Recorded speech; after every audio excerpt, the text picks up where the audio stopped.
Alors, bonjour à tous et à toutes, voilà, à chaque personne que je n'ai pas encore saluée. Merci infiniment de votre présence aujourd'hui au domaine La Salsa pour cette conférence donc, inédite que je n'ai jamais donnée donc, sur les Windmakers, des humains du futur, mythe ou réalité. Donc, nous allons voir que c'est un très beau voyage qui nous attend. Qui va nous permettre donc de les découvrir et quelque part aussi de se connecter à leur conscience à travers ce qu'ils nous ont transmis. Et également, à la fin de cette conférence, j'apporterai mon propre témoignage d'interaction avec eux, les Windmakers. Et donc, voilà, je laisse Sylvain le maître du temps, parce que je crois qu'il y a une pause au bout d'un certain temps, c'est ça, hein? D'accord, il y a Émilie, ok. Émilie et Marc qui vont arriver. Donc voilà, c'est parti pour cette conférence. Merci encore de votre présence. Donc, je vais commencer par me présenter.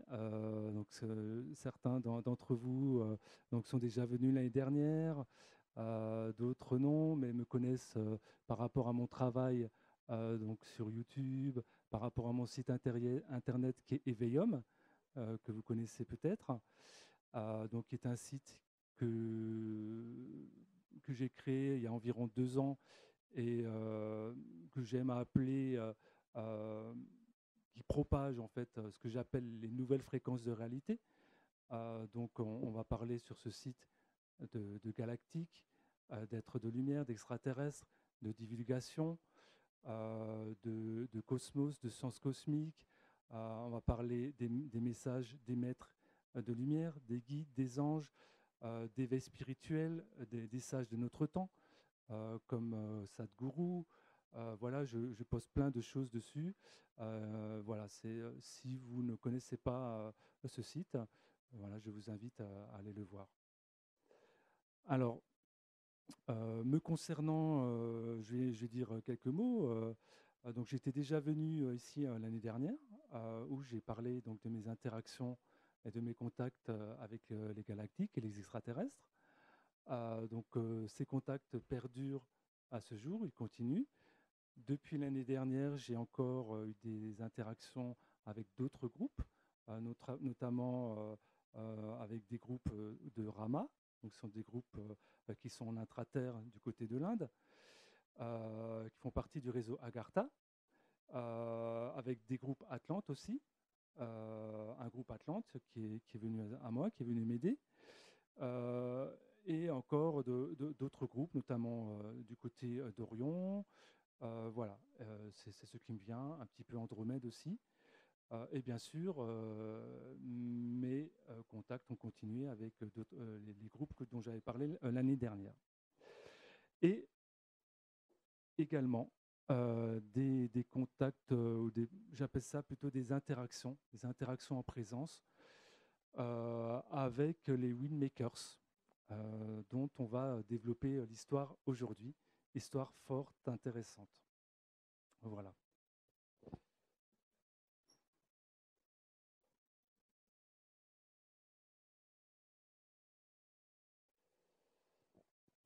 Donc, les Windmakers, on va vraiment découvrir cette fantastique histoire de capsule temporelle, enfuie et à peine accessible donc, au niveau d'un canyon aux États-Unis depuis plus d'un millénaire, donc dans des galeries, avec 23 chambres d'artefacts comprenant des peintures, des poésies, des peintures, des philosophies et des technologies complètement énigmatiques lorsqu'elles ont été découvertes. Hein. Donc on va vraiment voir ça dans les détails.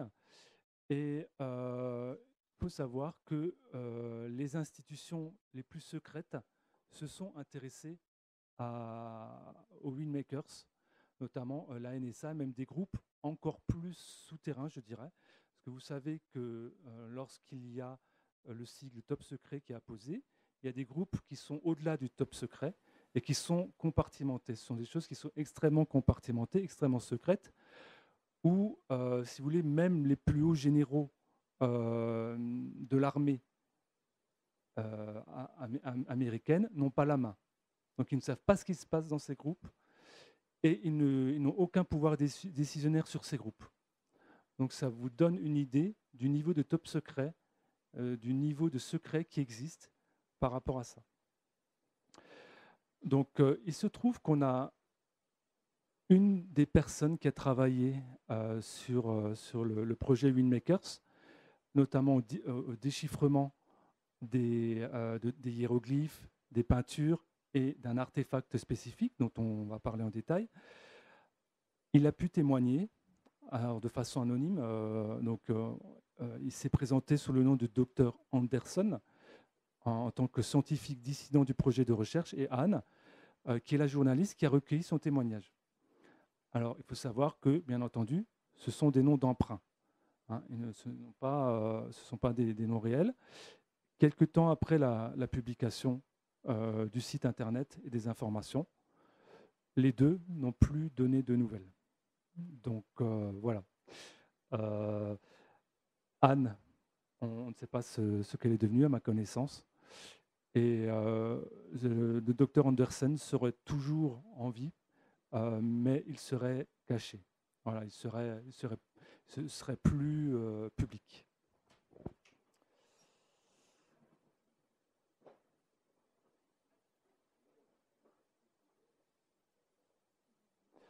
Voilà. Alors, la source des informations que l'on va voir et que je vais présenter au cours de cette conférence, alors il y a le site américain qui est windmaker.us et le site français que j'ai traduit et créé moi-même, voilà, qui s'appelle windmakers.fr.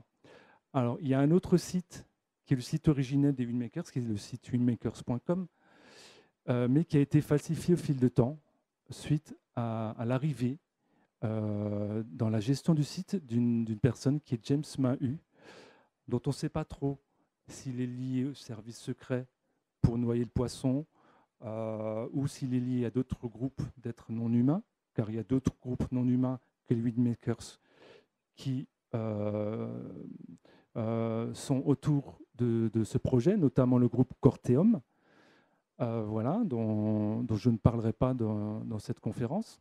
Mais il faut savoir que c'est un groupe d'êtres non humains qui travaille avec le groupe Labyrinthe. Donc le groupe Labyrinthe, qui est une section de l'ACIO. L'ACIO, c'est le groupe de recherche concernant tout ce qui est extraterrestre et non terrestre. Et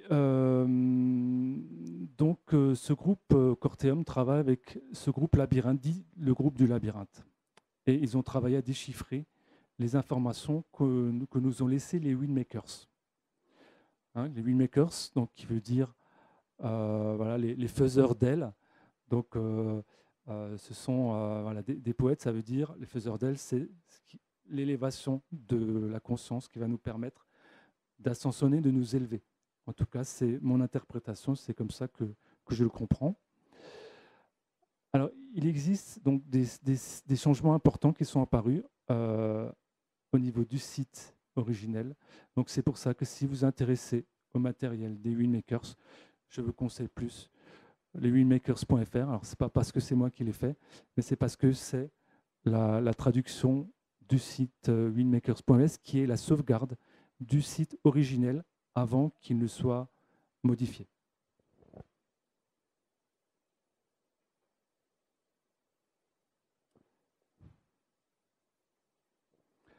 Alors, on va rentrer dans l'histoire proprement dite à travers le fait qu'il y a 27 ans, on a découvert donc de mystérieux artefacts et anthropologiques les plus intrigantes. Donc, il s'agit d'un département secret et non reconnu de la NSA. Donc, non reconnu, c'est-à-dire que la NSA donc qui est la branche de renseignement américaine, ne reconnaît pas ce groupe. Il n'est notifié nulle part, etc., mais il a une existence qui est cachée. Et donc, ils sont responsables donc, des contacts extraterrestres et de l'assimilation des technologies extraterrestres, donc à travers les rétro-ingénieries. Bonjour Marc et Émilie, voilà, qui nous rejoignent. Ils vont nous rejoindre tout à l'heure. Donc, il y a des programmes de rétro-ingénierie qui se font et qui permettent à certains programmes secrets, selon les témoignages de divulgateurs du programme spatial secret, Corey Goode, Emery Smith, Randy Kramer, par exemple, qui témoignent, et d'autres, il y en a d'autres, Tony Rodriguez, qui témoignent de ce fait-là. Et donc, ce sont des groupes ultra secrets qui travaillent sur cela. Donc, on a cette organisation qui bénéficiait d'un anonymat, et donc qui s'appelle ACIO, Advanced Contact Intelligence Organization, et qui a travaillé via cette branche secrète labyrinthe au décryptage, en fait, et au fait d'essayer de comprendre, d'étudier de manière scientifique avec des êtres qui sont de très très hauts scientifiques, qui ont été recrutés, qui ont été par des sortes de chasseurs de tête, qui ont été repérés étant enfants, etc., pour étant talentueux, des génies, pour ainsi dire. Donc ce sont vraiment des scientifiques de très haut niveau, avec des QI très élevés. Et donc, c'est dans une structure rocheuse au Nouveau-Mexique, dans un canyon isolé, qu'ont été découvertes ces structures massives cachées avec des artefacts d'origine d'abord tout à fait indéterminée.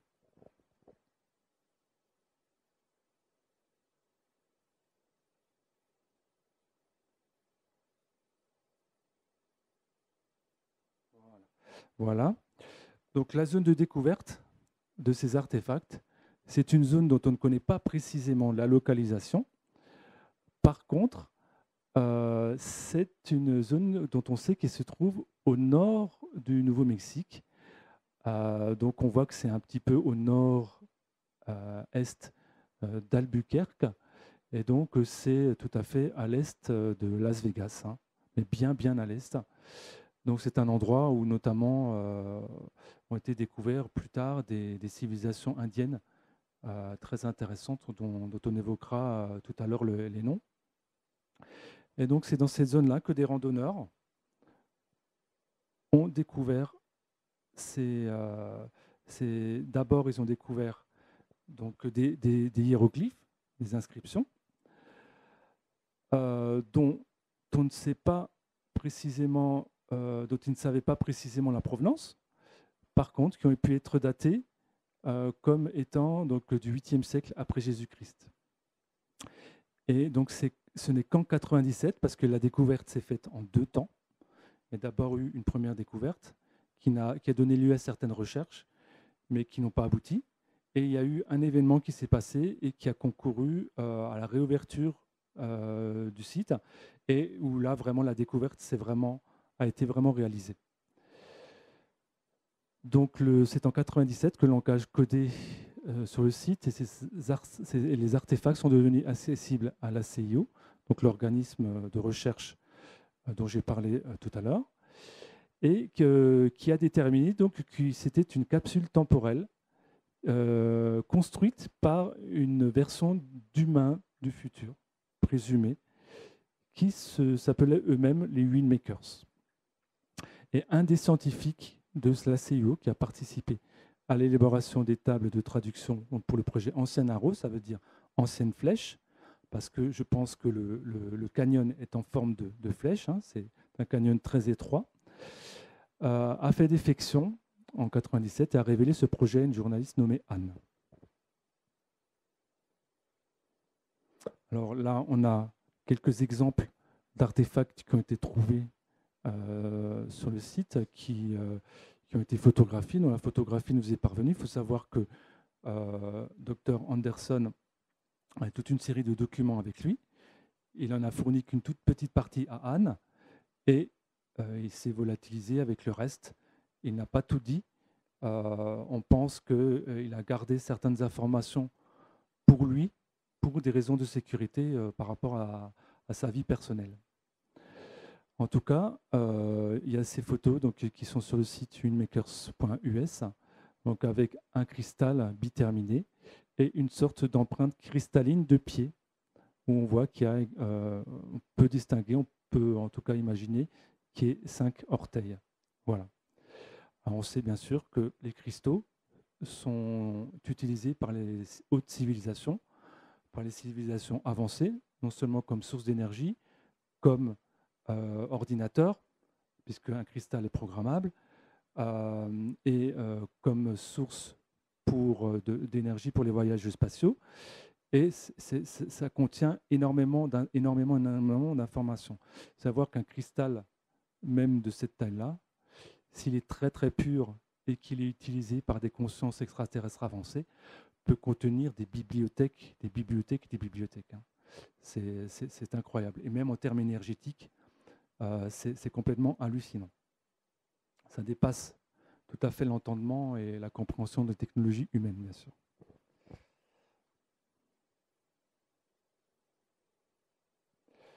Voilà, donc Anne, qui est la journaliste, l'auteur de site web, en accord avec le scientifique, donc il y a une petite erreur, le scientifique, elle a placé donc ces documents sur Internet dans le but d'exposer la capsule historique des Windmakers à tous ceux qui veulent voir, entendre, lire leurs messages poignants et provocateurs. Donc, c'est la source primordiale d'information qu'on a, c'est ce scientifique et cette journaliste concernant les Windmakers.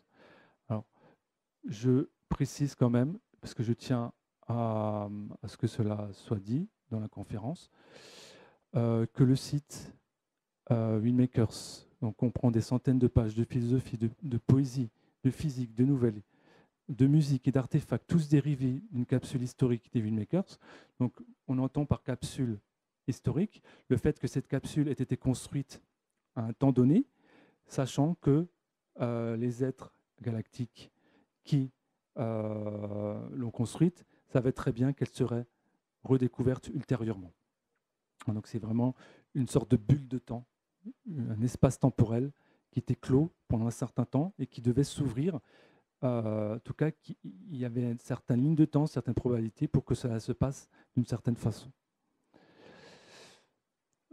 Donc en 1998, décembre 1998, au public mondial sont présentées ces informations par le biais d'Internet. Alors, comme toute information, il s'agit de les consulter avec un esprit ouvert. Moi, je n'affirme pas, je ne peux pas affirmer, et je ne vais pas affirmer que ce matériel, il est vrai ou il est faux. Donc, par contre, ce que je peux vous dire, et ce dont je témoignerai à la fin de cette conférence, c'est les interactions que j'ai pu avoir avec les Windmakers à travers l'étude et le travail de ce matériel. Hein. Donc voilà. Et c'est ce qui me donne justement le plaisir à faire cette conférence et à partager ces informations avec vous. Donc il est recommandé de lire, j'en ai déjà parlé, les entrevues de Anne, afin de juger soi-même si on adhère ou pas à cette histoire, qui me paraît, me concernant, d'un très grand ordre. Mais bon, bien entendu, libre à chacun d'en juger. Alors, ici, dans ce slide, on voit la structure et les connexions du groupe Labyrinthe. Donc, le groupe Labyrinthe, c'est le groupe qui a travaillé sur les artefacts à travers un langage spécifique de hiéroglyphes, etc., qui a été très, très, très difficile à déchiffrer, même par ses meilleurs scientifiques, qui ont des moyens illimités. Et donc, c'est ce groupe Labyrinthe qui s'est occupé de ce travail-là. Donc, ce groupe Labyrinthe est une succursale de l'ACIO. Donc, on va peut-être commencer de l'autre côté, mais je pense que c'est peut-être mieux. Donc, on va parler d'abord du gouvernement US, qui a donc la NSA, l'Agence de renseignement et de gouvernement. Ensuite, il y a un premier compartimentage qui est top secret. Donc ça, c'est les informations ce qu'on trouve sur les sites Winmakers, dans ce qu'ils ont transmis. Enfin, dans ce qu'a transmis plus précisément le scientifique Dr Anderson. Donc on a les laboratoires donc, de projets spéciaux, le complexe militaro-industriel et l'industrie privée. Donc c'est notamment là, d'après Corey Goode et d'autres divulgateurs, que se situe donc l'un des programmes spatiaux secrets, qui est le programme spatial secret du MIC, du complexe militaro-industriel. Sachant qu'il y a d'autres branches de programmes spatial secrets, ça pourrait être l'objet d'une autre conférence. Ensuite, il y a un compartimentage qui est above top secret, donc qui est au-delà du top secret. On a la CIO, et au-delà encore, donc en projet inconnu, donc qui n'est même pas reconnu par la NSA, on a ce groupe-là, le groupe Labyrinthe, avec, vous voyez ce 15 au-dessus. Le 15, c'est en fait le leader du groupe Labyrinthe, qui est selon la description du docteur Nelson, qui est le génie, qui est un génie. Il était déjà en conflit, par exemple, avec ses professeurs à l'université, parce que ses théories étaient trop avant-gardistes. Et donc, c'est le leader du groupe Labyrinthe, 15, on l'appelle. Pourquoi 15 ? Parce qu'il a une accréditation de niveau 15 au niveau du travail du groupe Labyrinthe. Donc c'est lui qui a la plus haute accréditation et c'est même lui qui aurait créé le groupe Labyrinthe. Et il est en lien avec la CIO également. Voilà. Donc on voit bien que cette histoire, cette démarche scientifique a été traitée par des groupes extrêmement secrets.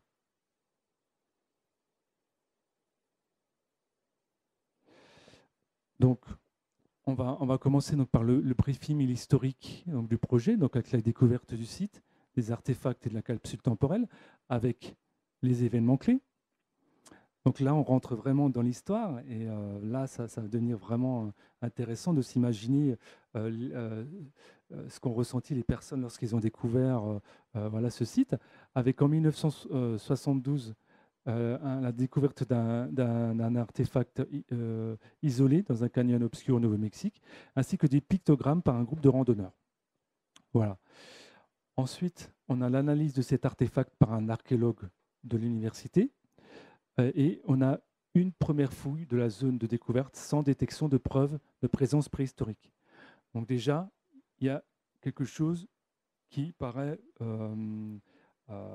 original, on va dire, qui est l'absence de découverte donc de présence historique malgré la découverte de ces pictogrammes. Alors, il y a des hypothèses qui sont faites à l'époque concernant des présences temporaires de tribus indiennes nomades donnant lieu aux artefacts. Donc, ce qui pourrait tout à fait être le cas, ce qui est en tout cas plausible. Ce qui aurait pu être plausible.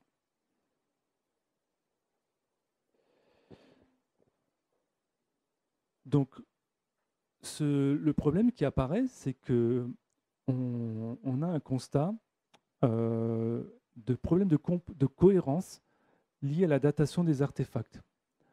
Donc, tous sont datés du 8e siècle après Jésus-Christ, sauf un artefact nommé la boussole. Donc, c'est l'artefact qui a permis justement de découvrir le site, l'entrée du site, qui semblait être une forme de technologie inhabituelle. Donc cet artefact, nommé la boussole, il est couvert de symboles hiéroglyphiques extrêmement différents de ceux habitués trouvés dans la région. Donc tout de suite, les scientifiques ont pensé à une découverte vraiment tout à fait originale et une découverte importante. Alors suite à ces incongruités et étrangetés très inhabituelles, les choses en viennent aux autorités américaines, au gouvernement, qui commencent à s'intéresser à cette découverte. Notamment par le biais de la NSA, qui commence à travailler sur le sujet, et seules quelques découvertes supplémentaires sont réalisées. Il n'y a pas d'autres découvertes, on ne perçoit pas, donc, à l'heure actuelle, de technologie de présence extraterrestre, il n'y a que des suspicions, sachant que, entre parenthèses, il y a des artefacts sur Terre qui existent, qui sont issus de civilisations très anciennes, etc., et qui sont en lien avec des êtres non humains.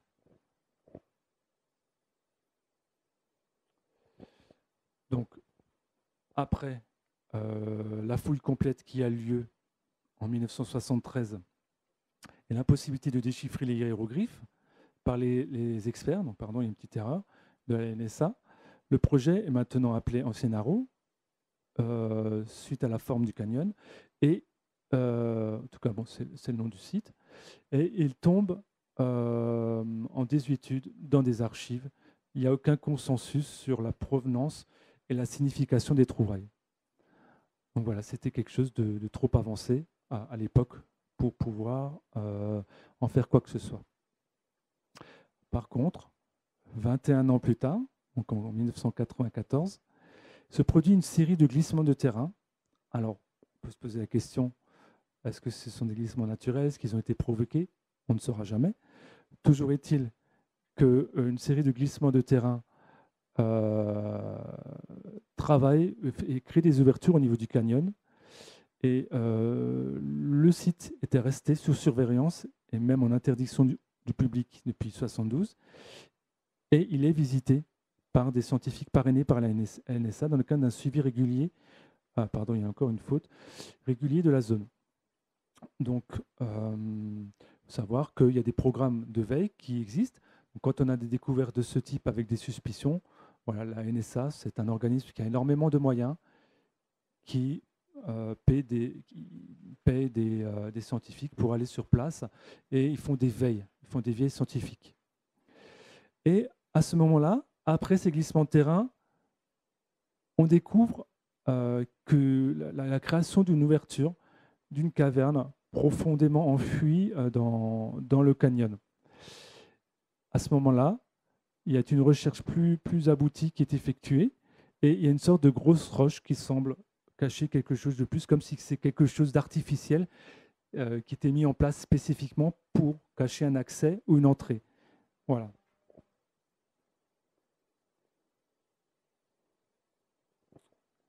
Donc, après des péripéties, il est décidé de dégager ce gros rocher qui est relativement suspect, qui semble avoir été mis là spécifiquement. Et c'est derrière que sont découverts des tunnels, des escaliers, des chambres sculptées à même la roche avec des couloirs qui mènent à 23 salles au sein desquelles se trouvent des peintures murales, des hiéroglyphes, des séries de pictogrammes et ce qui semble également être des technologies non humaines dormantes. Donc là, on se rend compte tout de suite de l'ampleur de la découverte. Alors bien sûr, le site qui était déjà très surveillé et interdit au public va devenir hyper sécurisé. Et suite à la suite de ces découvertes, donc c'est directement une sous-section top secrète de la NSA qui est décrite comme par le scientifique qui est à l'auteur, qui est à l'origine de ces informations comme étant l'Advanced Contact Intelligence Organization, qui se met en place avec une équipe de très haut niveau, donc des personnes qui ont des très gros salaires pour attirer les meilleurs scientifiques, qui sont repérés dans les meilleures écoles pour leur QI et leurs aptitudes exceptionnelles pour étudier sur le site.